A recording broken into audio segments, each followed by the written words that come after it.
haven't been working out due to the flu. No, Kimmy, no, I'm so sorry. Plan on starting back on Monday. My question is, due to the lack of exercise, my lower back is hurting. What can I do to assist the pain as I get back into my routine? You know those cat cows that I was doing? Were you here for the cat cows? I would say that would be a good one to do. Just get a little stretch routine going. A nice little like way to loosen your back up routine. I would start with cat cows, but actually just start with cats. Cat to neutral spine, because your back is already tight. So kind of just like ease your way into engaging those muscles. So do like 4. And then you can kind of ease your way into the cow pose by engaging your back and lifting your eyes. Only go so far as you need to. We don't want to push to a point of like furthering the discomfort. And then just, you know, flow between cat pose and cow.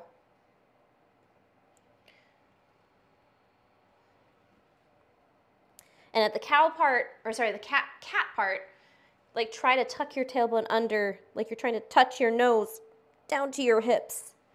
That's going to allow you to get a nice stretch. So I would do, you know, a bunch of those until you feel like some blood flow and a little bit looser in your back. And then a good thing to do is sit back into child's pose and hold it as a static stretch. Child's pose is going to give you a nice stretch in your lower back, your glutes. And Rufus is like right in front of me. Hi. Snuggle with your animals if you're down here. Just give them love because they love when you're in child's pose. If you want to get way deeper into the back stretch here, you can add a little lat stretch by, over here this way, extending your arms forward. And, you know, just reaching your arms forward. That's going to give you a stretch in your lats. And maybe you can sink a little bit deeper into this. Another variation of the child's pose that I really like for stretching out the back is to take the knees further apart. That's going to allow you to kind of sink a little bit deeper and just going to change the stretch a little bit. So taking the knees apart for a wide child's pose. And then, you know, go back to cat-cow.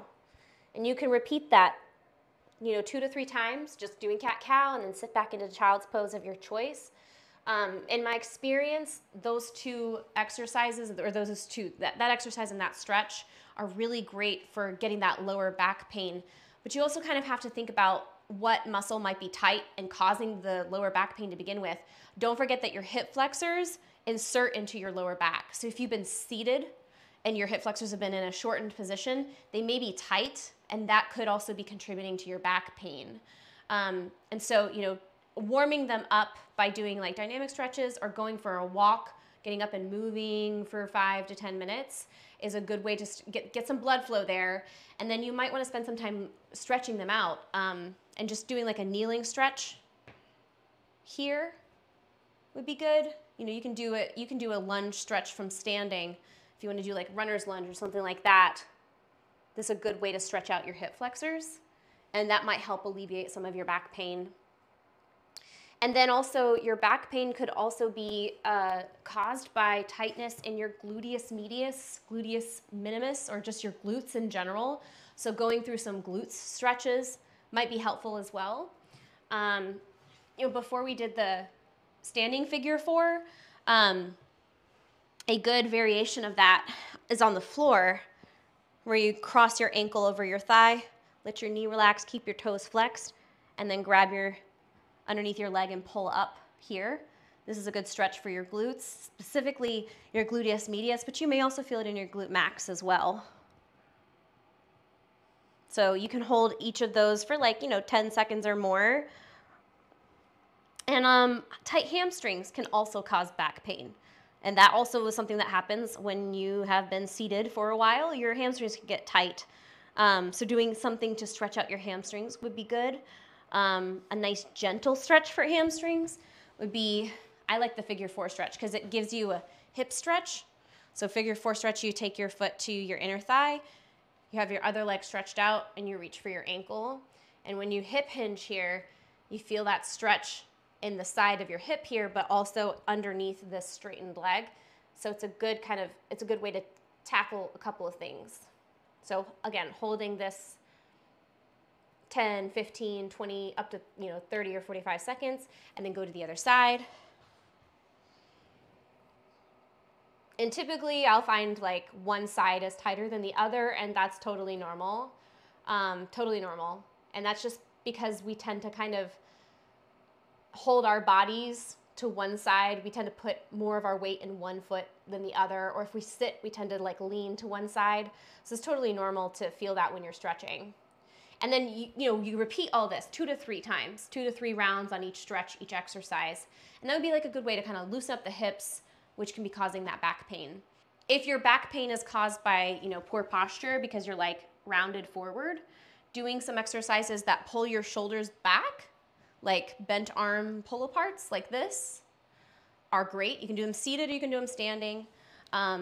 Opening up your shoulders and doing exercises to kind of like get those shoulders open can help quite a bit. I also like to use the TheraBand for if I'm doing anything to like open up my shoulders. Bent arm pull aparts, that's what I call them. You take the band and you lay it across your palms facing up and then hold on to it there. Keep your elbows in tight close to your core, and you're just rotating from the shoulder like this. This is a great exercise for helping to correct forward rounded shoulders, and a great way to warm up your external shoulder rotator muscles right before you're going to do squats or bench or deadlift or anything really. We all have this issue of rounding our shoulders forward, so I think it's a good idea to practice something for external shoulder rotation as part of priming before you work out. And you can do this with a TheraBand. If it's too heavy with the TheraBand doubled up, that's how I usually do it. Just, take it and do one side, right? That's a lot easier. Use the resistance that your body needs, right? And remember that when we're doing a warm-up or priming or training for mobility, we're not necessarily trying to train towards muscle failure for the working muscles. The goal is just to, stretch out the muscles that are stretching, get some blood flow to the muscles that we're working. You don't need to go to muscle failure here when you're doing mobility work. If you have a super band, it works the same way. The super bands are the really long loop bands. You can just use one side, palms facing up. I used to do this with the palms facing down, but I realized with the palms facing up, you get more external shoulder rotation. So out and in, just like that. And you want to kind of think about keeping your armpits squeezed, essentially, to keep your upper arm glued in to your sides. And then you can do it with a mini band. If it's not too much, you can double it up, and that makes it really, really hard, depending on the super band that you have. That kind of tackles all of the usual suspects when it comes to back pain. But I do think that maybe just like once you get moving again, you'll probably see your back pain start to dissipate, just because a lot of that creeps in when we haven't been moving very much. And so your body is probably stiff from not using your muscles. But once you get moving again, they'll probably start to loosen up. But those are some things that you can do to kind of get the ball rolling, you know what I mean?